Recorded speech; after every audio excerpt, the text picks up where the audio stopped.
Hello दोस्तों, नमस्कार। स्वागत है आपका हमारे YouTube channel new education guide के अंदर।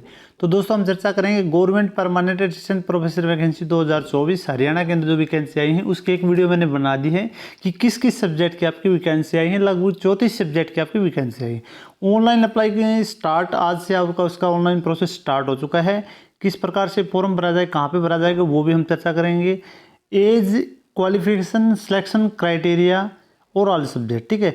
तो ये वीडियो मैंने बना दी जो आपकी कितनी वैकेंसी हैं, ऑनलाइन स्टार्ट हो चुका है। अभी हम इसके अंदर चर्चा करेंगे एज क्या रहने वाली है, इसके अंदर क्वालिफिकेशन क्या रहने वाली है और सिलेक्शन क्राइटेरिया क्या रहने वाला है। तो वो कंप्लीट चर्चा इस वीडियो के अंदर हम करेंगे। तो वीडियो को ज़्यादा से ज़्यादा शेयर करें ताकि सभी कैंडिडेट इसका फ़ायदा उठा सकें। अच्छी लगे तो लाइक भी जरूर करें और चैनल को सब्सक्राइब करके घंटी के निशान को दबा लें ताकि जितनी वीडियो डालें उन सभी का नोटिफिकेशन आप तक पहुंचता रहे। तो दोस्तों आपकी अच्छी खुशखबरी आ गई है कि हरियाणा के अंदर आपकी सभी सब्जेक्ट की जो वैकेंसी आ गई हैं, भाई आप इसके अंदर अप्लाई कर सकते हैं और प्रोसेस भी अभी स्टार्ट हो गया है। तो जल्दी से जल्दी टाइम का वेट न करें और जल्दी से जल्दी इसके अंदर अप्लाई कर दें, ठीक है। तो अभी इस वीडियो में कंप्लीट चर्चा कर लेते हैं बाकी जो बची हुई चीज़ें हैं उनके ऊपर भी। तो दोस्तों पिछली वीडियो के अंदर हमने चर्चा कर ली है कि महर्षि दयानंद यूनिवर्सिटी जो आपकी रोहतक एमडी उसकी तरफ से वैकेंसी आई है और आज से इसका प्रोसेस 11 तारीख से स्टार्ट हो चुका है और 3 तारीख तक या 3 अप्रैल तक ये फॉर्म भरे जाएंगे, ठीक है। mdu.ac.in वेबसाइट पर जाके आप इसके लिए ऑनलाइन अप्लाई कर सकते हैं और मैं वो भी खोल के दिखाऊँ वेबसाइट कैसे जाके आप किस प्रकार से अप्लाई कर सकते हैं। और जो इसकी वैकेंसी है लगभग 34 सब्जेक्ट की आपकी, लगभग नहीं पूरे 34 सब्जेक्ट हैं, सभी प्रकार के सब्जेक्ट हैं। किसी के एक हैं, किसी की दो भी कैटेगरी वाइज अलग अलग डिस्ट्रीब्यूट कर रखे हैं। तो वैकेंसी आ चुकी हैं, ठीक है। तो सारी चर्चा हमने इस वीडियो के अंदर पिछली के अंदर कर ली थी, ठीक है। अभी हम देखेंगे इसके लिए क्या क्वालिफिकेशन है, इसके लिए अलग अलग पॉइंट दे रखे हैं, वो भी हम चर्चा करेंगे। जो सबसे पहले हम इसके अंदर फ़ी देख लेते हैं, भाई क्या फ़ी रहने वाली है।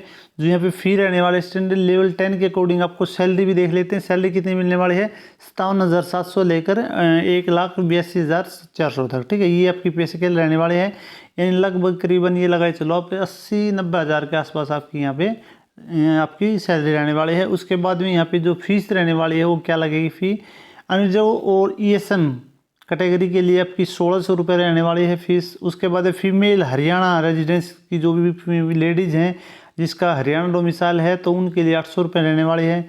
उसके बाद SC, BCA, BCB, EWS Haryana residence यानी जो भी रिजर्वेशन वाली कैटेगरी हैं उनके लिए 400 रुपये रहने वाली है। हैंडीकैप कैटेगरी के लिए यहाँ पे कोई फीस नहीं रह रखी हुई, ठीक है। तो ये फ़ी आपकी रहने वाली है। उसके बाद में फ़ी वंस डिपॉजिट भी नाइदर ट्रांसफ़र नॉर रिफंडेबल होगी, ठीक है। और वो ओनली एडजस्टेबल है भाई, ठीक है। Candidate can apply multiple post will be required to pay separate fee against each post, ठीक है। अगर आप एक से ज़्यादा अगर पोस्ट के लिए अप्लाई कर रहे हैं तो उसके लिए आपको सेपरेट, अगर मल्टीपल पोस्ट के लिए अप्लाई कर रहे हैं तो सेपरेट फ़ी देनी पड़ेगी। नहीं भी एक फ़ी में आपका मतलब सभी के लिए आप अप्लाई कर सकते हैं। अगर एक से ज़्यादा के लिए आप एलिजिबल हैं तो उसके लिए आपको अलग से फ़ी देनी पड़ेगी। The fee will be accepted through online mode only, ठीक है। लिंक है भी, यानी ऑनलाइन मोड एप्लीकेशन फॉर्म भरेंगे उसके थ्रू ही, यानी DMDU की वेबसाइट पर जाके आप ऑनलाइन ही फ़ी अप्लाई कर सकते हो और कोई ऑप्शन यहाँ पे नहीं है भाई, ठीक है। उसके बाद में इसके लिए अलग अलग इंस्ट्रक्शन दे रखे हैं। Important instruction condition for the applying for the teaching post, ठीक है। इसके लिए अलग अलग वो दे रखे हैं, वो देख लेते हैं। तो सबसे पहले है candidate are advise to visit official website to the Maharshi Dayanand की, आप mdu.ac.in वेबसाइट पे जाके ही भरें भाई, ठीक है। कोई फैक कहीं पे दाएं बाएं आप न जाएं, कहीं पर हो सकता है फैक वेबसाइट पे चले जाएं और आप गलत तरीके से अपना फॉर्म भर, आपकी फ़ीस भी जाए, आप अपनी मतलब आपकी डिटेल भी जाएँ और आपका फिर फ़ायदा नुकसान ही नुकसान हो। मतलब आप तैयारी करें फिर बाद में देखें कि मतलब आपका फॉर्म ही नहीं भरा गया, ठीक है। तो only and exercise due care regarding fact website, ठीक है। तो इससे बचने के लिए www.mdu.ac.in वेबसाइट पे जाके यहाँ पे MDU की वेबसाइट पे जाके ही फॉर्म भरेंगे अपना, ठीक है। क्योंकि बहुत सारे अलग अलग प्रकार के आपको लिंक आ जाते हैं। इस वेबसाइट के लिए आप जैसे मतलब आपका असिस्टेंट फॉर्म भरना चाहते हैं तो आप इस पर क्लिक करके आप फॉर्म भर सकते हैं। तो बहुत सारी फैक्ट चीज़ें भी चली हुई हैं, ठीक है। Candidate are advise to satisfy themselves before applying, ठीक है। तो आप इसी प्रकार से देख लें कि आप मिनिमम क्वालिफिकेशन या जो क्वालिफिकेशन है या नहीं है जिस पोस्ट के लिए आप भर रहे हैं, ठीक है। उसके बाद आप फॉर्म में, क्योंकि बहुत ज़्यादा फीस भी है और समय भी खराब होगा। Candidate applying to for multiple post is select appointment appropriate option available on the portal of the separate choice of the post, each post is given a unique post code, ठीक है। अब यानी एक से ज़्यादा अगर पोस्ट के लिए आप भर रहे हैं तो आप अच्छी प्रकार से जो हम लोग वो सिलेक्ट करें भाई कोड, क्योंकि हर एक पोस्ट के लिए अलग प्रकार का कोड दे रखे हैं, अलग अलग कोड दे रखे हैं, तो अच्छी प्रकार से उस कोड को फिलअप करेंगे, इस पोस्ट के लिए ये कोड है, ठीक है, ताकि मिस्टेक ना हो। उसके बाद set select will be consider only if conducting by the government of Haryana. जो सेट है या सेलेक्ट है जो, ठीक है, एक तो आपका होता है नेट जो सेंटर लेवल का होता है, एक सेट या सेलेक्ट होता है जो आपकी स्टेट गवर्नमेंट लेती है, ठीक है। तो जिस सब्जेक्ट के लिए जो सेट या सेलेक्ट अगर कंडक्ट किया गया है हरियाणा गवर्नमेंट के द्वारा तो वही मतलब कंसिडर होगा, ठीक है। अगर नहीं कर रखा, क्योंकि हरियाणा गवर्नमेंट शायद काफ़ी टाइम हो गया, शायद कोई मेरे ख्याल में सेट या सेलेक्ट कंडक्ट किया ही नहीं है, ठीक है। तो अगर कर रखा है तो जिस सब्जेक्ट के लिए आपके पास में है तो आप उसके अंदर अप्लाई कर सकते हैं, ठीक है। उसके बाद में in case in conservation formula for CGPA to marks या percentage is not available on the document of the candidate. यानी क्या है कि मतलब जो आपका CGPA के अकॉर्डिंग अगर कुछ डॉक्यूमेंट के अंदर कुछ कैंडिडेट किया होता है भाई, ग्रेजुएशन या पोस्ट ग्रेजुएशन या BA या 10th या 12th जो जिसी के अंदर भी अगर आपका मतलब ये नहीं दे रखा है, जो CGPA दे रखे ओनली मार्क्स नहीं दे रखे, तो मार्क्स जो उसके परसेंटेज निकालने का जो है मल्टीपल ये करना 9 × 10/4, ठीक है। इस प्रकार से मल्टीपल करके हम अपनी जो है परसेंटेज निकाल सकते हैं। उसके बाद to complete the merit compute the merit point, no rounding shall be carried out, the number should be accurate to 3 decimal places, ठीक है। यानी कोई राउंडिंग ऑफ का सिस्टम नहीं है भाई, जैसे 5 से ऊपर चला गया, जैसे 9.6 है, ठीक है, तो हम 6 को हटा के यानी 7 कर देंगे, ठीक है। तो राउंडिंग ऑफ का 6 को हटा के हम आगे इसमें 10 कर देंगे, तो वो प्रोसेस नहीं होता, राउंडिंग ऑफ का यहाँ पे कोई नहीं चलेगा। 3 डेसिमल तक जो है प्रोसेस, जैसे 3 के बाद में पॉइंट के बाद में 3 डेसिमल तक चलेगा, यानी एक्यूरेट जो आपका नंबर होंगे वही परसेंटेज के अंदर काउंट किया जाए, यानी मेरिट के अकॉर्डिंग आपका जो है राउंडिंग ऑफ करके आपको ले लिया जाएगा, ठीक है। तो राउंडिंग ऑफ का कोई यहाँ पे वो नहीं है भाई, ठीक है। There are various option available for the paying payment, ठीक है। नेट है, UPI extra, the university will not be responsible any sort of the delay in the payment application fee by the candidate due to the technical fail and any other issue to the payment mode used by the candidate. If the application fee is not received by MDU within the due date time and the application will be summarily cancelled और rejected, ठीक है। तो आपके पास में क्या है कि मतलब UPI या नेट बैंकिंग या बहुत सारे जो ऑप्शन दे रखे हैं आपके फ़ी पे करने के, ठीक है। तो फ़ी पे करने में अगर किसी प्रकार की फेल्ड हो जाती है, क्योंकि प्राइवेट बहुत सारे जो मतलब वेबसाइट हैं या UPI हैं, अगर किसी प्रकार की कोई दिक्कत हो जाती है, अगर सही समय पे आपका जो टाइम दिया गया उसके अकॉर्डिंग अगर आपकी फ़ी MDU के पास में नहीं पहुँचती है तो उसके लिए MDU जवाबदार नहीं है, तो उसके लिए आपका फॉर्म है कैंसिल रिजेक्ट माना जाएगा। तो सही टाइम पे अपना टाइम का वो इंतजार न करें, आप सही टाइम पे फॉर्म भरें और अपनी इसी प्रकार से फ़ी पे करें। आप नेट बैंकिंग से करते हैं UPI से तो सही टाइम पे करेंगे तो आपका सही है। नेट टाइम पे आप लास्ट डेट के टाइम पे अगर करेंगे भैया अभी कुछ टाइम बचने वाला फिर पे करेंगे, तो अगर फ़ी आपकी पे मतलब फाइनल नहीं हुई, सबमिट नहीं हुई, सक्सेसफुल नहीं हुई, तो उसके लिए MDU कोई जवाबदार नहीं है भाई, ठीक है। उसके बाद the scores based on data filled by the candidate shall be display on the dashboard of the candidates on recruitment portal, and candidates are can represent if any discrepancy in notice within the certificate period on do notice through and mail, ठीक है। Score card based जो आपका form भरेंगे, जो detail भरी जाएंगे उसके according जो आपका स्कोर कार्ड होगा तो वो आपको डिस्प्ले हो जाएगा, ठीक है। जो आप पोर्टल के ऊपर फॉर्म भरेंगे, अगर उसके अंदर किसी प्रकार की दिक्कत है तो विद इन टाइम जो दिया गया टाइम के अकॉर्डिंग आप इस मेल के ऊपर अपने जो है समस्या का समाधान कर सकते हैं। अगर किसी को आपको लगता है भाई इसके अंदर आपकी मिस्टेक हो गई, इसी प्रकार से आपका जो स्कोर शो नहीं हो रहा है, उसमें कुछ मिस्टेक है, कम ज़्यादा हो रहा है, तो वो आप यहाँ पे इस मेल के ऊपर क्वारी अपना सोल्यूशन कर सकते हैं। सपोर्ट्स recruitment@mdu.rohtak.ac.in वेबसाइट पर जाकर, ठीक है, इस एडवर्टाइजमेंट के अकॉर्डिंग, ठीक है। A candidate whether belong to to unreserve category से और reservation category that is SC BC या जो भी कैंडिडेट किसी भी reservation category should submit only one online application form against each post. ये नहीं भी कोई कैंडिडेट अनरिजर्व में है और उसको फॉर्म रिजर्वेशन का बेनिफिट लेना चाहता है तो रिजर्वेशन के अंदर भी भर दे और अनरिजर्व के अंदर भर दे, तो उसको एक ही जो उसका फॉर्म माना जाएगा। ये नहीं भी उसके मल्टीपल के लिए भर दे, रिजर्व से अलग भर दिया उसने और अनरिजर्व से अलग भर दिया, तो ओनली वन पोस्ट के लिए कोड के लिए आप भर सकते हैं। If a candidate submits more than one application form against the same post, can only the list one will be considered। ठीक है, यानी एक पोस्ट के लिए अगर आपने एक से ज़्यादा फॉर्म भर दिया, एक रिजर्व से भर दिया, एक अनरिजर्व से भर दिया, आप बोलें कि इसमें हो सकता है नहीं इसमें आ जाए, तो वो आपका है एक ही माना जाएगा। ठीक है, फॉर्म आप एक से ज़्यादा पोस्ट के लिए भर सकते हैं, लेकिन एक पोस्ट के लिए आप ओनली एक ही कैटेगरी में फॉर्म भर सकते हैं, ये नहीं आप मल्टीपल कैटेगरी के अंदर फॉर्म भरें। उसके बाद the candidate who have registered for PhD programme period to July 11, 2009 and have been awarded degree has required to produce a certificate for the fulfilment of all the conditions issued by the registered of dean academic of the concern university. ठीक है, यानी किसी ने भी जो भी 2019 वाली जो PhD वाला प्रोग्राम उसके अंदर एडमिशन दे रहा है उससे पहले का, तो उनके पास में जो डिग्री या जो सर्टिफिकेट है वो सभी प्रकार के कंडीशन से फुलफिल होना चाहिए। किसके द्वारा इशू होना चाहिए, वो आपका रजिस्टर या डीन और जो अकेडमी का है उसके द्वारा वो आपका बड़ा होना चाहिए एनेक्सा 1। ठीक है, उसके बाद में जो PhD वालों के लिए ये दे रखा है भाई, ये भी उसी प्रकार का कोर्स जो PhD कर रहे हैं उनके लिए वो दे रखा है।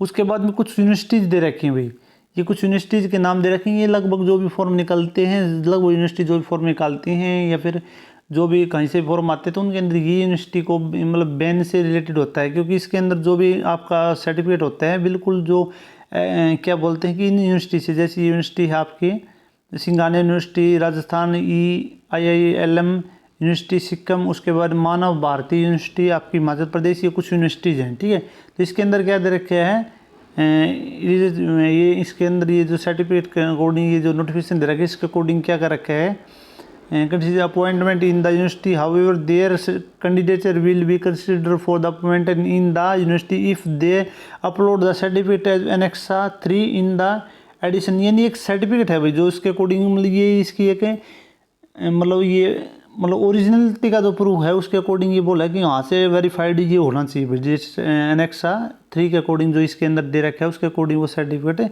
आपकी जो यूनिवर्सिटी के जो भी हेड है जो उससे दोबारा जो डली वेरीफाइड होना चाहिए। ठीक है, तो ये लिख रखा है, ये चीज़ आप देख लें। जिस यूनिवर्सिटी अगर इनमें से आपने किसी यूनिवर्सिटी से कर रखा है तो वो कैंडिडेट यहाँ पे देख सकते हैं भाई। ठीक है, उसके बाद the candidate belong to the reserve category number 13 है, थोड़ी बड़ी हो जाए वीडियो पूरी कंप्लीट। अगर आपको समझनी है तो कंप्लीट वीडियो आप देखें। The candidates belonging to reservation category applying against unreserve post. ठीक है, अगर कोई candidate reservation belong to reservation category applying from किसके लिए अप्लाई कर रहे हैं, अनरिजर्व कैटेगरी के लिए अगर अप्लाई कर रहे हैं रिजर्वेशन कैटेगरी से है तो need to justify his her eligibility for the post and also upload the relevant proof along with application. यानी आप अगर रिजर्वेशन कैटेगरी से हो और अनरिजर्व कैटेगरी अकॉर्डिंग अगर आप फॉर्म भर रहे हैं तो वो भी सारी आपकी जितनी भी एलिजिबिलिटी हैं जस्टिफाई करनी पड़ेगी। जितनी भी एलिजिबिलिटी हैं किसके अकॉर्डिंग, जो आपकी अनरिजर्व कैटेगरी के अकॉर्डिंग जो फॉर्म भरे हैं उसके अकॉर्डिंग। उसमें क्या होना है, along with all application and net score card of this session along cut off. ठीक है, उस कट ऑफ के अकॉर्डिंग जो आप फॉर्म भरे उसकी जो डेट ऑफ दे रखे उसके according reservation category candidate shall be considered against general category strictly as per ये गवर्नमेंट के रूल के अकॉर्डिंग वगैरह ये गवर्नमेंट का जो रूल दे रखे इसके अकॉर्डिंग है। जो रिजर्वेशन कैटेगरी वाले कैंडिडेट हैं वो अनरिजर्व के अकॉर्डिंग माने जाएंगे। तो उसके अंदर जो भी सर्टिफिकेट जो भी डिप्लोमा डिग्री है वो आपकी उसके अकॉर्डिंग होनी चाहिए। ठीक है, ये आपका रूल नंबर ये है और ये नोटिफिकेशन इसकी जो स्टेटमेंट दे रखी है। उसके बाद में university reserve to right to deciding the disciplines as concerned allied या relevant with spring that application the decision of the university shall be final and the binding candidate. यानी क्या कहता है कि जो भी डिसीजन किसी चीज़ का भी जो डिसीजन है यूनिवर्सिटी अपना जो है फाइनल डिसीजन होगा भी। ठीक है, और वो है डिसीजन वो आपको फाइनल मानना पड़ेगा, यूनिवर्सिटी के अकॉर्डिंग होगा जो भी माना जाएगा। ठीक है, कुछ भी जो रिजेक्शन का है जो किसी प्रकार का है या कोई यूनिवर्सिटी के अंदर वैकेंसी बढ़ाने का है या कोई डॉक्यूमेंट को मानने का, वो सारी चीज़ें। उसके बाद the benefit of the reservation will be given to the those SC/BC जो against application who are domicile of state of Haryana. ठीक है, रिजर्वेशन का जो बेनिफिट है वो डोमिसाइल ऑफ हरियाणा वाले कैंडिडेट को, जो भी एक कैटेगरी से हैं तो रिजर्वेशन उसी को मिलेगा जो हरियाणा डोमिसाइल के। बाकी जितने भी बाहर के कैंडिडेट हैं वो सारे के सारे किसके अंदर है, अनरिजर्व कैटेगरी के अंदर शामिल किए जाएंगे। ठीक है, the application seeking reservation under any category SC/BC, BC, ABC, B, PWDI, EWS या ex serviceman extra are required to submit the request certificate issued by the component authority. ठीक है, ऑफ हरियाणा गवर्नमेंट के according the benefit of the reservation of the applicant along to backward class category is to be consider strictly as per the provide of the Haryana backward class के according दिया जाएगा, और जो SC/SC के according और EWS है तो economic backward section के अकॉर्डिंग दिया जाएगा भाई। ठीक है, उसके बाद में ये आपका क्या है दे रखा है, reservation of the upload in document certificate component authority.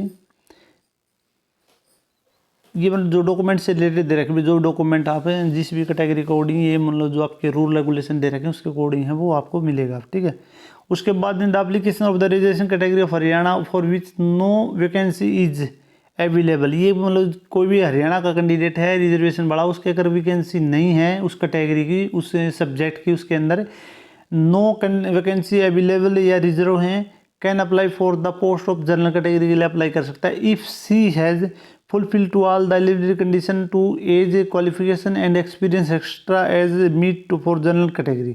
यानी अगर किसी कैंडिडेट की वैकेंसी नहीं है रिजर्व की, तो अगर अनरिजर्व के लिए अप्लाई कर रहा है तो उसको रिजर्व कैटेगरी अनरिजर्व कैटेगरी के अकॉर्डिंग एज क्वालिफिकेशन और एक्सपीरियंस वो सारी चीज़ें आपकी होनी चाहिए। ठीक है, एक्सेप्ट फीस को छोड़ के, यानी फीस के अंदर ही ओनली आपको रिजर्वेशन मिल सकता है, बाकी जो भी कंडीशन आपको अनरिजर्व कैटेगरी के अकॉर्डिंग होनी चाहिए। And also attach scanned copy of the his hers caste certificate for the claiming of फी।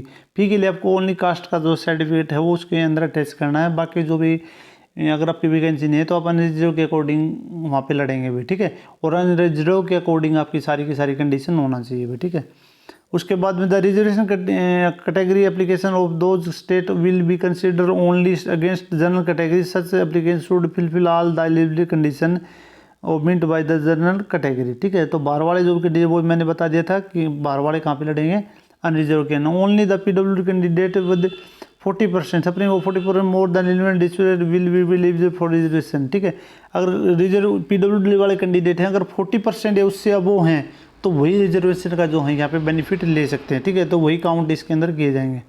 उसके बाद बेनिफिट ऑफ एक्स सर्विसमैन का दे रखा है, उसके बाद एक्स सर्विसमैन का, ये भी एक्स सर्विसमैन का दे रखा है, और उसके बाद में ये आपका EWS का दे रखा है, EWS का रिजर्वेशन के अकॉर्डिंग। और उसके बाद में यानी आपको क्या करना है कि वो आपको रजिस्टर्ड के टाइम पे जो आपको मोबाइल नंबर है, ये मेल आईडी है, वो अपनी पर्सनली देवे। ठीक है, और अलग किसी प्रकार के अदर कैंडिडेट की नहीं दे, क्योंकि जो भी इन्फॉर्मेशन है आपको मेल आईडी या मोबाइल नंबर पे मिलेगी, या फिर www.mdu.ac.in वेबसाइट पे जाके आप चेक करते रहे रेगुलरली, कुछ प्रकार की इन्फॉर्मेशन है तो आप वहाँ पे मिलेगी। ठीक है, तो आप अपनी मोबाइल नंबर और मेल आईडी अपनी खुद की दें, क्योंकि किसी प्रकार की कोई भी सूचना आती है, आपको एग्जाम होगा, एग्जाम से एडमिट कार्ड जो भी है तो उस आईडी पे आपको मिलती रहेगी। ठीक है, ये बाई पोस्ट कुछ नहीं मिलेगा आपको, लोग भी जो भी इन्फॉर्मेशन मिलेगी MDU की वेबसाइट पे आपको मेल के द्वारा सूचित कर दिया जाएगा। ठीक है, उसके बाद में नंबर 17 है the correspondence with the candidate during the recruitment process में be made through a valid email ID. Email ID है उससे रिलेटेड दे रखे, वो मैंने आपको बता दिया है। In case of integrated program which comprises two models, first models of UG and second model of PG। ठीक है, the percentage marks shall be consider for the both the degrees separated. ठीक है, ग्रेजुएशन एंड पोस्ट ग्रेजुएशन अलग अलग से मतलब आपके जो है मार्क्स वो किए जाएंगे। ठीक है, इंटीग्रेटेड कोर्स के अंदर जैसे आपका 4 साल का इंटीग्रेटेड जो कोर्स होता है उसके अंदर ग्रेजुएशन के अलग से मार्क्स वो किए जाएंगे और पोस्ट ग्रेजुएशन के वो मार्क्स अलग से लिए जाएंगे। ठीक है, in case of the lateral entry programme ये उसके लिए दे रखा है। Percentage marks given in the degree of the awarded university shall be considered final के मांगे जाएंगे, जैसे जो लेटरल होते हैं उनके लिए, जैसे BSc आपने या BA का जो कर रखे उसके अकॉर्डिंग।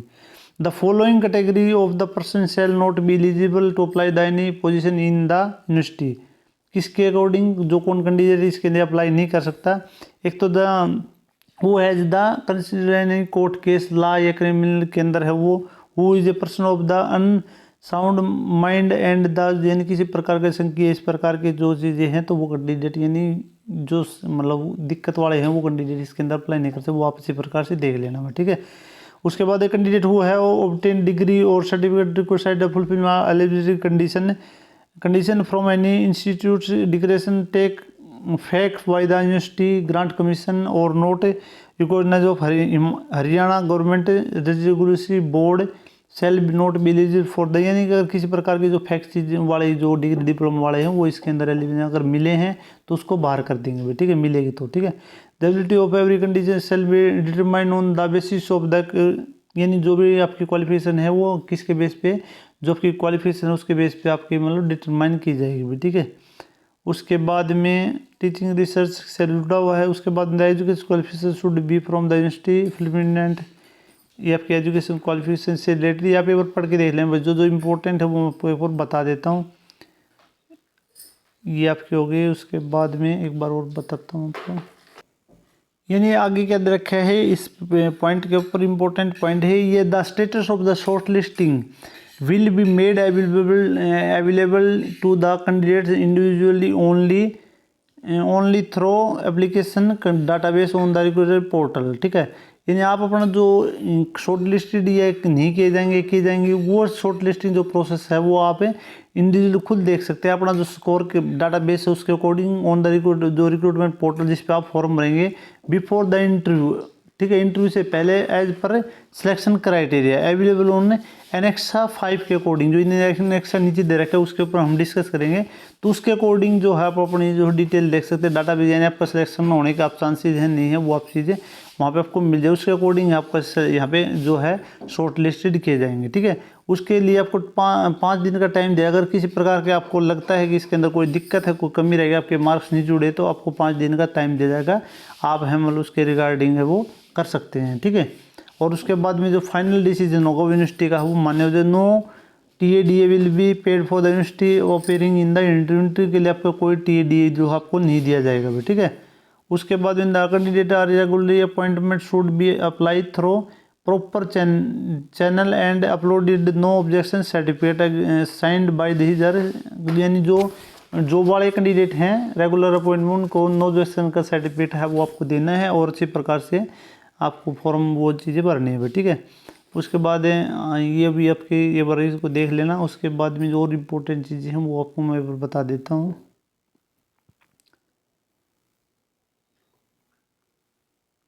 उसके बाद में जो एज है, एज क्या रहने वाली है आपकी age, the age of the candidate for the post of assistant professor should be not more than 42 year, ठीक है, 42 years on the last date of the submission of the online application form, the maximum age limit is relaxable as per the Haryana government, ठीक है। यानी 42 साल आपकी as यहाँ पे मांगी गई, 18 से 42 साल आपकी एज होती है, तो 42 साल आपकी हरियाणा के अंदर 42 साल आपकी एज है, तो असिस्टेंट प्रोफेसर के लिए 42 साल, और बाकी जो रिजर्वेशन वाली कैटेगरी है उनको जो भी रिजर्वेशन उसके अकॉर्डिंग जो आपकी एज यहाँ पे मानी जाएगी, ठीक है। उसके बाद में शॉर्ट लिस्टेड का क्या प्रोसेस है वो बता देता हूँ। The top 25 + 5 n numbers candidate will be short listed, ठीक है। प्रत्येक पोस्ट के लिए यानी अपनी पोस्ट के लिए क्या कितने माने जाएंगे, सिंगल पोस्ट के लिए आपके 25 कैंडिडेट भाई है मतलब काउंट किए जाएंगे, ठीक है। उसके बाद जितनी जो पोस्ट बढ़ती जाएंगी, जैसे ये लिख रखे हैं 20 प्लस में 5N, ठीक है, 5N, ठीक है, जितनी पोस्ट उसके अकॉर्डिंग 5N यानी कैंडिडेट चलते जाएंगे भाई, ठीक है। जैसे एक पोस्ट है उसके लिए अकॉर्डिंग 20 कैंडिडेट शॉर्ट लिस्टेड किए जाएंगे प्लस में 5 यानी 25 कैंडिडेट। उसके बाद में जितनी भी जो पोस्ट बढ़ती जाएंगी उसके मल्टीपल में इसमें होता चला है, जैसे N की वैल्यू जैसे 1 2 3, ठीक है। जैसे 25 हैं, जैसे एक पोस्ट के लिए जैसे 2 पोस्ट हैं तो उसके लिए कितने हो 25 प्लस में 5 × 2, ठीक है, कितने हो गए 30। उसके बाद में जैसे 3 पोस्ट है तो 20 प्लस में 5 × में 3, ठीक है, 3 पोस्ट हैं तो कितने हो गए 20 हो गए और 15 ये हो गए, ठीक है, कितने हो गए 35। इस प्रकार से कैंडिडेट है मतलब शॉर्ट लिस्टेड किए जाएंगे जितनी भी जो पोस्ट है उसके अकॉर्डिंग भी, ठीक है। इस प्रकार से शॉर्ट लिस्टेड का इन्होंने क्राइटेरिया रखे हैं। और उसके बाद में for more information regarding the condition, अभी इसके सर्टिफिकेट दे रखे हैं, जो भी सर्टिफिकेट हैं वो यहाँ पे देख लेना। जिस प्रकार के जो सर्टिफिकेट पीएचडी वाले हैं या किसी प्रकार की जो भी मांग रखे हैं तो सारे के सारे यहाँ पे दे रखे हैं, वो जो भी हैं आप देख लेना। जैसे बैकवर्ड क्लास से है, SC ST EWS सभी के सभी यहाँ पे दे रखे हैं। उसके बाद में यहाँ पे जो क्राइटेरिया दे रखे हैं वो देख लेते हैं भाई। यहाँ पे दे रखे हैं criteria for short listing and selection of the eligible candidate for the appointment to the post of assistant professor in the university. Universities के अंदर क्या होता है भाई, अगर आपका ग्रेजुएशन के अंदर 80+ % एंड अबो हैं तो ये 15 मार्क्स, उसके बाद 60+ हैं तो ये मार्क्स, इस प्रकार से मार्क्स डिस्ट्रीब्यूट।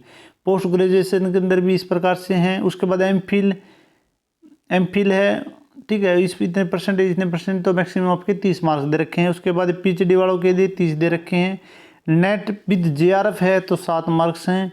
नेट वाले हैं उनके लिए 5 मार्क्स हैं। और सेट है तो उसके 3 मार्क्स यहाँ पे दे रखे हैं। मैक्सिमम यहाँ पे 7 तक दे रखे हैं। उसके बाद रिसर्च पब्लिकेशन के यहाँ पे 10, और उसके बाद में स्कोर या अलग अलग से यहाँ पे मार्क्स डिस्ट्रीब्यूट कर रखे हैं। एक मिनट भाई, ठीक है, ये मार्क्स डिस्ट्रीब्यूट कर रखे हैं। और उसके बाद teaching aptitude post doctorate experience के आपके यहाँ पे 10 मार्क्स यहाँ पे दे रखे हैं। उसके बाद में अवार्ड के मैक्सिमम 3 मार्क्स दे रखे हैं। तो ये सारे मार्क्स डिस्ट्रीब्यूट यहाँ से अलग अलग प्रकार से कर रखे हैं, वो आप दे रख सकें। आपके पास में किस प्रकार की क्वालिफिकेशन है तो वो सारे के सारे जो मार्क्स हैं यहाँ पे डिस्ट्रीब्यूट कर रखे हैं। उसके बाद में सिलेक्शन नंबर 2 पे है, selection of shortlist candidate for the UTD and MDU campus या फिर centre for the distance and online education के लिए, ठीक है। तो उसके लिए क्या दे रखे हैं यहाँ पे क्या देख रखा है कि आपके subject knowledge and research aptitude के आपके 50% होने चाहिए, ठीक है, 50% ले जाएंगे। एंड जो आपकी क्वालिफिकेशन या जो भी उसके सब्जेक्ट नॉलेज टेस्ट के अकॉर्डिंग है, आपके रिसर्च एप्टीट्यूड है उसके अकॉर्डिंग 50% आपके यहाँ पे मार्क्स ले जाएंगे, जो आपका यहाँ पे सिलेक्शन का क्राइटेरिया बनाया जाएगा, ठीक है। उसके बाद प्रेजेंटेशन या कम्युनिकेशन स्किल या ICT नॉलेज टेस्ट के आपके यहाँ पे 30% ले जाएंगे। और उसके बाद ओवरऑल जो पर्सनैलिटी है उसके आपके 20% ले जाएंगे, ठीक है। टोटल स्कोर आपका इस हिसाब से होगा, यानी 50% तो आपके सब्जेक्ट नॉलेज टेस्ट और रिसर्च एप्टीट्यूड के हो जाएंगे, और 50% में से उसके बाद 30% आपके ये हो जाएंगे, और उसके बाद ओवरऑल जो पर्सनैलिटी है उसके आपके 20%। टोटल यहाँ पे 100 का जो आपका क्राइटेरिया इन्होंने रखा है। ये इसका 9 ऑब्जेक्शन सर्टिफिकेट है, सारे के सारे सर्टिफिकेट इसके अंदर दे रखे हैं, तो वो आप देख लेना। जो किसी प्रकार अगर आपको ज़रूरत है तो वो आप इसके अंदर देख लेना किस प्रकार से बनवाना है। उसके बाद qualification for the assistant professor university and college के अंदर the national eligibility test net shall be remains the minimum eligibility for the appointment for the assistant professor and equivalent position where as the provided in the regulation. Further जो SLET या जो SET है तो वो भी उसके अंदर count be valid for the minimum eligibility और direct recruitment university college and institute in the state, ठीक है। इन असिस्टेंट प्रोफेसर के लिए मेन चीज़ क्या है कि आपके जो नेट हो या फिर PhD हो वो, या फिर किसी जो आप स्टेट के अंदर अप्लाई करें उस स्टेट से जो भी आपका स्लेट है या सेट है तो वो एलिजिबिलिटी मिनिमम कंडीशन है भाई, वो आपके पास में होना चाहिए, तो आप एलिजिबल हैं असिस्टेंट प्रोफेसर के लिए फॉर्म भरने के लिए, ठीक है। और जो कैंडिडेट PhD कर रखे हैं तो उसको भाई नेट उसकी ज़रूरत नहीं पड़ेगी, तो वो PhD वाले यहाँ पे वो भी अप्लाई कर सकते हैं भाई। और PhD के अलग अलग कंडीशन सारी दे रखी हैं, वो आप अच्छी प्रकार से जो PhD वाले कैंडिडेट हैं अच्छी प्रकार से देख लें क्या कुछ यहाँ पे दे रखे हैं। उसके बाद में यहाँ पे क्या दे रखा है, the clearing of net select shell not be required for the candidate in such the discipline with the net select will not be seen conducted. And जिस सब्जेक्ट के अंदर नेट सेलेक्ट जो सेट है वो अगर कंडक्ट नहीं किया जाता है तो उसके लिए वो ज़रूरी नहीं है भाई। नेट सेलेक्ट अगर नहीं किया जाता है तो किसी सब्जेक्ट के अंदर तो वो यहाँ पे ज़रूरी नहीं है भाई, ठीक है। उसके बाद मिनिमम 55% आपके यहाँ पे होने चाहिए मास्टर डिग्री के अंदर। क्वालिफिकेशन के अंदर 55% मार्क्स के साथ में आपकी जो भी सब्जेक्ट जिससे आप फॉर्म भर रहे हैं उसके अंदर आपकी मास्टर डिग्री होनी चाहिए भाई, ठीक है। और जो भी रिजर्वेशन वाले कैंडिडेट हैं उनके लिए 5% का यहाँ पे बेनिफिट दे रखा है, रिजर्वेशन दे रखा है, तो उनके लिए 5% का यहाँ पे रिजर्वेशन दे रखा है। A relaxation of 5% shall be provided then from 55 to 50, ठीक है, of the marks to the PhD degree holder के लिए भी, ठीक है। Out in the master degree with period of, ये दे रखे हैं 19 सितंबर 91 वाले हैं कैंडिडेट, उनके लिए 5% का यहाँ पे रिजर्वेशन दे रखे हैं। तो जो भी कैंडिडेट हैं फॉर्म भर रहे हैं, तो उन्होंने अगर नेट कर रखा है, सेलेक्ट कर रखा है, सेट कर रखा है, या पीएचडी कर रहे हैं या पीजी कर रखे हैं, तो वो कैंडिडेट इसके अंदर अप्लाई कर सकते हैं। तो ये सारे पीएचडी वाले जो नॉर्म्स हैं वो दे रखे हैं, वो आप अच्छी प्रकार से एक बार पढ़ लेना भी, ठीक है। उसके बाद क्वालिफिकेशन का अलग से वो भी लिख रखा है, no person shall be appointed to the post of an university college of teacher या लाइब्रेरियन या director of the physical education या sports if sports in any university और in any the institution including construction affiliated college, जो भी affiliated college हैं under close section of the university government grant commission, ठीक है। ये physical education जो वाले हैं उनके अलग से दे रखे हैं, वो आप अच्छी प्रकार से देख लेना। उसके बाद में for the discipline of the arts, commerce या ह्यूमैनिटी या एजुकेशन या law, social science, science, language, library science, उसके बाद फिजिकल एजुकेशन या जर्नलिज्म या मास कम्युनिकेशन, उसके लिए क्या दे रखा है वो मैं आपको बता देता हूँ। असिस्टेंट प्रोफेसर के लिए ये मास्टर डिग्री 55% मार्क्स के साथ में आपकी होनी चाहिए, ठीक है। और beside fulfil all the above qualification the candidate must have clear the net set, जो सेलेक्ट है वो आपका यहाँ पे होना चाहिए। और पीएचडी वाले हैं तो भाई पीएचडी का जो उनके अलग से दे रखे है भाई, तो जो भी अलग अलग ये सभी जो भी पोस्ट निकली उनके अलग अलग क्वालिफिकेशन दे रखे हैं, वो आप अच्छी प्रकार से देखना। म्यूजिक वाले हैं, उसके बाद परफॉर्मिंग आर्ट है, विजुअल आर्ट है, तो उनके लिए यहाँ पे अलग से दे रखे, तो वो देख लेना आप।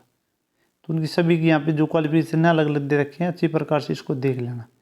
तो ये थी भाई कंप्लीट जो नोटिफिकेशन के अंदर लिख रखा है। तो नोटिफिकेशन मैं टेलीग्राम पर डाल दूंगा, टेलीग्राम का लिंक वीडियो के डिस्क्रिप्शन में और कमेंट सेक्शन में मिल जाएगा, तो वहाँ से जाके आप हैं ये देख सकते हैं कंप्लीट पढ़ के अच्छी प्रकार से। अगर आप एलिजिबल हैं तो ये आप फॉर्म इसके अंदर अप्लाई करें, अगर एलिजिबल नहीं है तो आप फॉर्म इसके अंदर अप्लाई नहीं करें, क्योंकि बहुत ज़्यादा पैसा भी लग रहा है और समय भी आपका खराब होगा। तो अच्छी प्रकार से देख के और किस प्रकार से सिलेक्शन होगा वो सारी चीज़ें मैंने इसके अंदर डिस्कस कर दी है। तो वीडियो को आप ज़्यादा से ज़्यादा शेयर करें, अच्छी लगे तो भी लाइक करें, क्योंकि आपको सही समय पे सही इन्फॉर्मेशन मिल रही है। तो वीडियो को लाइक जरूर करें, और चैनल को अगर सब्सक्राइब नहीं किया है तो भाई सब्सक्राइब कर लें, क्योंकि जो भी वीडियो मैं डालूंगा उस सभी का नोटिफिकेशन आप तक पहुंचता रहेगा। तो मैं आपके लिए और भी असिस्टेंट प्रोफेसर भर्ती से जुड़ी हुई इन्फॉर्मेशन लेके आता रहूँगा। तो आप चैनल को सब्सक्राइब करके घंटी के निशान को दबा लें। फिर मिलते हैं नेक्स्ट वीडियो में। वीडियो देखने के लिए दिल से धन्यवाद। जय हिंद, जय भारत।